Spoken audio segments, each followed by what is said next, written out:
और तो स्टार्टिंग क्या में सर्दियों में भी सुबह 6 बजे की क्लासेस रहती थी? 11th में तो वो 6:40 हो गई थी, 12th में वो सुबह 6 बजे ही रहा करती हाँ, थी। तो ठंड के समय पर तो 6 बजे की क्लास लेना बहुत मतलब टिपिकल टास्क होता है, ये अपने आप में एक अग्नि परीक्षा ही होती है। बस ज़्यादा नहीं, 2 हुडी पहन के जाते थे क्लास में।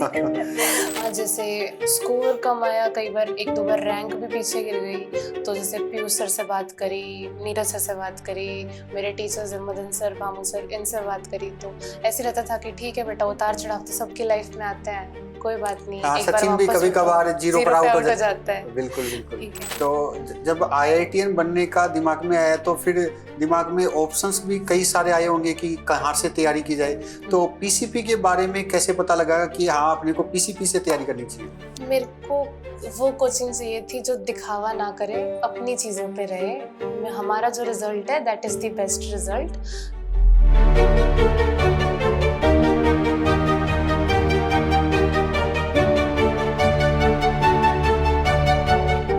मेहनत इतनी खामोशी से करो कि सफलता शोर मचा दे। और ये लाइनें बिल्कुल सटीक बैठती हैं पीसीपी की होनहार बेटी ध्रुवी चौधरी के ऊपर। जी हाँ, हाल ही में एडवांस 2025 का रिजल्ट डिक्लेयर हुआ है और जिसमें ध्रुवी चौधरी ने अपनी सफलता का लोहा मनवाया है। तो चलते हैं बेटी ध्रुवी के पास। तो बताइए अपनी रैंक के बारे में और अपने बारे में कुछ। मेरा नाम ध्रुवी चौधरी है। मैंने 12th के साथ ही जेईई एडवांस क्लियर किया और मेरी ऑल इंडिया रैंक 2869 थी।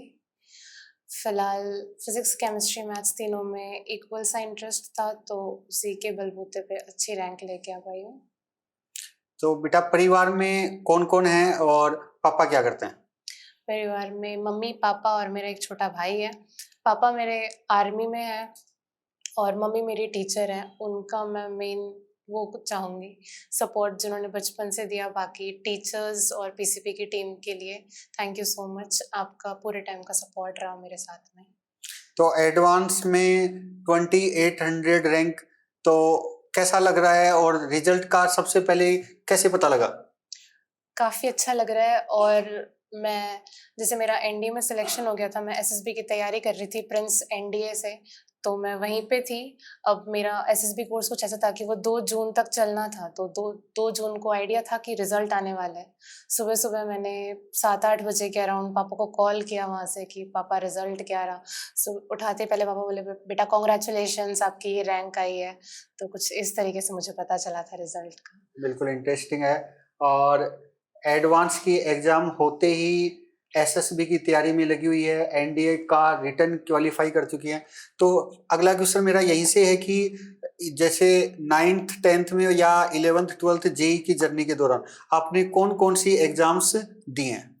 9, 10th, 11, 12th मैंने ओलंपियाड्स ज़्यादा दिए हैं और 11, 12th में ऑफ कोर्स जेईई के साथ एनडीए भी दिया था। एनडीए का रिटन मैंने 2 बार दिया है, दोनों बार क्वालीफाई हो गया था। और 11, 12th के साथ में मैंने फिजिक्स, केमिस्ट्री के आईएपीटी एंड आईएसीटी एग्ज़ाम्स दिए थे। केमिस्ट्री में जिसमें मेरा 11th एंड 12th दोनों में क्वालीफाई है, नेशनल टॉप 10% में रैंक थी। और 10th के अंदर मैंने ओजीओ ओलंपियाड दिया था कंप्यूटर साइंस से, जिसके अंदर मेरी ऑल इंडिया रैंक 14 थी। बहुत बढ़िया।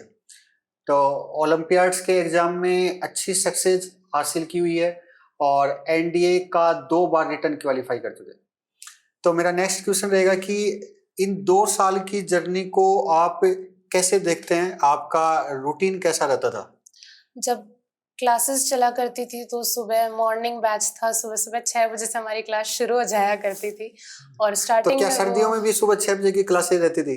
11th में तो वो 6:40 हो गई थी, 12th में वो सुबह 6 बजे ही रहा करती हाँ, थी। तो ठंड के समय पर तो 6 बजे की क्लास लेना बहुत मतलब टिपिकल टास्क होता है, ये अपने आप में एक अग्नि परीक्षा ही होती है।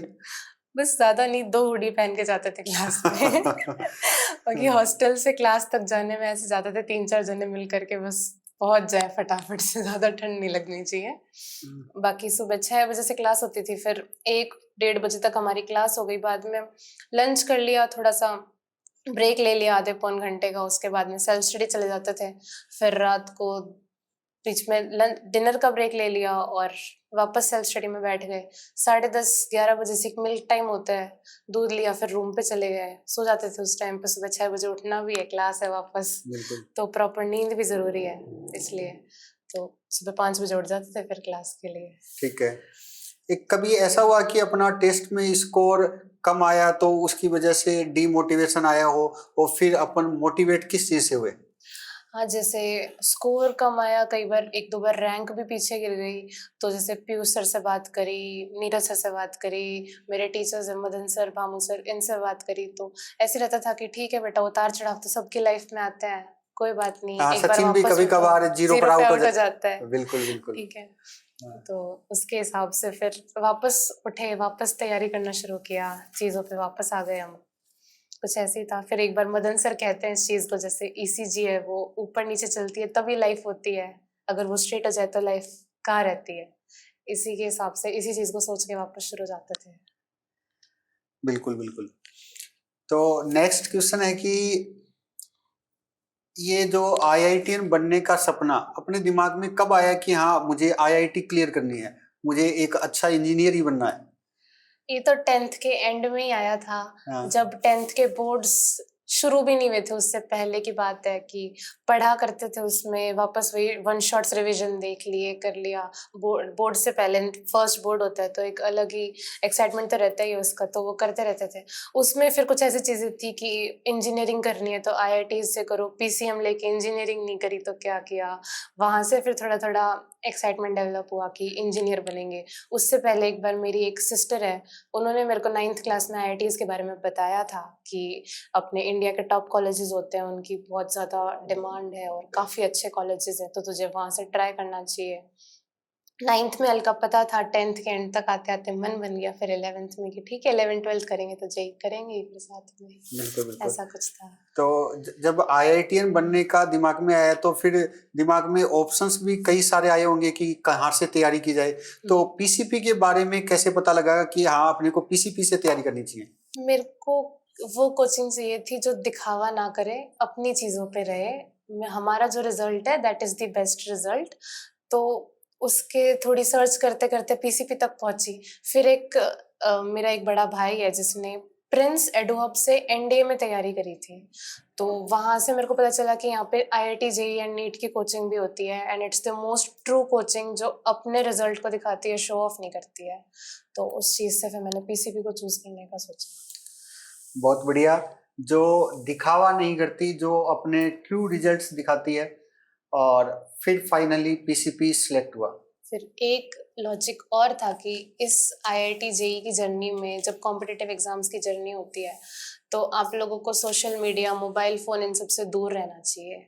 और वो जो एनवायरनमेंट है वो पीसीपी, प्रिंस एडू हब पूरा का पूरा बहुत अच्छे से कंप्लीट करता है, क्योंकि पूरे 24 घंटे के दिन में हमको लगता नहीं था कि हमें फ़ोन की ज़रूरत है। सुबह क्लासेस हो गई, शाम को टीचर्स मिल गए, डाउट्स पूछ लिए, क्लब फिर वापस पढ़ाई कर ली। लगता ही नहीं था कि फ़ोन ज़रूरी भी है क्या हमारे लिए। बाकी घर पे तो बात हो ही जाती थी, बस फ़ोन क्यों चाहिए फिर, तो उससे भी एक दूरी बिल्कुल काफ़ी बिल्कुल, इम्पोर्टेंट थी। मोबाइल फ्री एनवायरनमेंट यहाँ पर मिला। हाँ, और आजकल अगर देखा जाए तो ये सोशल मीडिया और इसकी वजह से काफी डिस्ट्रैक्शन रहता है, और हाँ, बच्चा कहीं ना कहीं अपने मंजिल से इनकी वजह से दूर हो दूर जाता दूर है। हो जाता है। पूरे 2 साल की जर्नी में आपने हॉस्टल लाइफ में रहकर क्या कुछ नया सीखा? प्रिंस से क्या सीखने को मिला आपको? जैसे स्टार्टिंग में इतनी मतलब सोशल तो थी लेकिन इतनी ज़्यादा कोऑपरेटिव नहीं थी कि बहुत जल्दी घुल-मिल गई या फिर चलो ठीक है सबकी सुन ली। मैं ज़्यादा ऐसी थी कि नहीं, मेरे को जो करना है मैं खुद ही करूँगी। फिर अब हॉस्टल लाइफ में रहते हैं तो फिर इतने सारे बच्चे आस-पास रहते हैं, बच्चों से भी सीखते हैं। फिर ऐसे था कि पूरे दिन पेरेंट्स है तो 5 मिनट 10 मिनट बात हो गई या फिर ज़्यादा से ज़्यादा आधा घंटा बात हो गई। उसके अलावा तो पूरे दिन टीचर्स के साथ रहेंगे। तो एक टीचर्स का माइंडसेट पता चला, टीचर्स की तरीके से सोचना शुरू किया कि अच्छा ऐसे इन तरीके से हम सोच सकते हैं चीज़ों को। और मतलब जैसे एक लाइन है हमारे फिजिक्स में, एक लाइन है, गुड ऑब्जॉर्बर्स आर गुड एमिटर्स। ये हमारे एक बहुत चैप्टर बढ़िया। की लाइन है। लेकिन वहाँ तो आप इसे ब्लैक बॉडीज के सेंस में देखोगे, बट अब तुम इसे रियल लाइफ में भी देखो, रियल लाइफ में भी एक बहुत अच्छा मीनिंग डिराइव करती है। तो ऐसी चीज़ों को नए तरीके से देखना सीखा, अच्छी तरीके से। मतलब मैं तो अपने आप को काफ़ी ग्रोन मानती हूँ कि 10th से और 12th में मुझ में बहुत बड़ा डिफरेंस आया है। बिल्कुल, हॉस्टल लाइफ में बच्चा लाइफ के सारे मोमेंट्स जीता है, काफ़ी चीज़ें सीखने को उसको मिलती हैं। हॉस्टल में, यहाँ पर पीसीपी के हॉस्टल में तो कई स्टेट के बच्चे रहते हैं, तो उनसे अलग अलग कल्चर का पता लगता है और बच्चा अलग अलग तरीके से नई नई कल्चर सीखने को मिलती है। तो ये तो पढ़ाई से रिलेटेड बातें हो गई। हॉस्टल लाइफ में बच्चा मतलब और भी कई सारे नए एडवेंचरस काम करता है, तो कोई इस तरह का फनी मोमेंट या फिर कुछ ऐसे पल जो लाइफ टाइम अपने को याद रहेंगे, या क्लास में कोई ऐसे मोमेंट्स जो कि अपने को हमेशा याद रहने वाले हैं? क्लास में तो जो टीचर्स पढ़ाते थे उनसे जो हल्की फुल्की बातें होती थी वो अपने आप में काफ़ी इंटरेस्टिंग हुआ करती थी, क्योंकि किसी भी टॉपिक को कैसे भी जोड़ के समझा दिया जाता था। हाँ। बाकी हॉस्टल लाइफ की बात की जाए तो हाँ, रात को कई बार जल्दी सोने का मूड नहीं होता था, तो रात को एक दूसरे को रूम में जाके परेशान भी करते ही थे, कभी डरा के या फिर कभी मान लो मूवी दिखाई गई है, जैसे हमको एक बार स्त्री 2 दिखाई गई थी, तो हमारी एक फ्रेंड ने लाल कोई उसके पास थी चुन्नी ऐसा कुछ ओढ़ के वो पूरे हॉस्टल में घूमी थी। कोई भूतनी बनकर भूतनी बनकर वो पूरे उसमें घूमी थी। फिर एक बार हमने ऐसा कुछ किया था कि एक दोस्त के बाल काटे थे, उसमें वो 3-2 में सिरकटा वाला सीन तो है ही, तो किसी के बाल काटे थे तो उसको उसमें लपेट के, दिवाली का सीन था, हम दिवाली पे रुके हुए थे हम कुछ बच्चे, तो हमने उस टाइम पे ये करा था, उसको आराम से कागज में लपेट के और दूसरे के रूम में तो बस वो डरे नहीं, चिल्लाए नहीं, वरना वार्डन डांट देती। बाकी सासे तो अटक गए थे उनके भी, तो ऐसे परेशान तो बहुत किया। कभी ऐसा हुआ कि क्लास लेने का मूड नहीं है और क्लास को बंक करके अपन दोस्तों के साथ बैठे हैं या हॉस्टल में छुप के बैठे हैं? नहीं, क्लास ले नहीं, हम नहीं होती थी तो सोचते थे एक तो हो जाए। हाँ। बाकी ऐसा बंक करने का तो कभी मूड बंक नहीं करने करा। का कभी नहीं सोचा। हाँ। नो डाउट इस तरह के मोमेंट्स लाइफ टाइम याद रहते हैं। हॉस्टल लाइफ इंसान कभी भी भूलता नहीं है। और अब्दुल कलाम ने भी एक बार कहा था कि अगर मैं अपने कभी बचपन की कुछ चीजें अगर मुझे जो आज भी याद हैं, तो वो वही मोमेंट्स हैं जब मैं क्लास बंक करके या फिर दोस्तों के साथ बैठकर हाँ। अच्छे पल बिताए हों। कभी भी मुझे क्लास की कोई बातें बहुत ज्यादा याद नहीं रहती। तो ये था बेटी ध्रुवी के साथ उसकी सक्सेस स्टोरी के बारे में कुछ बातें, और इसी तरीके से और नई सक्सेस स्टोरी में मिलते रहेंगे। धन्यवाद।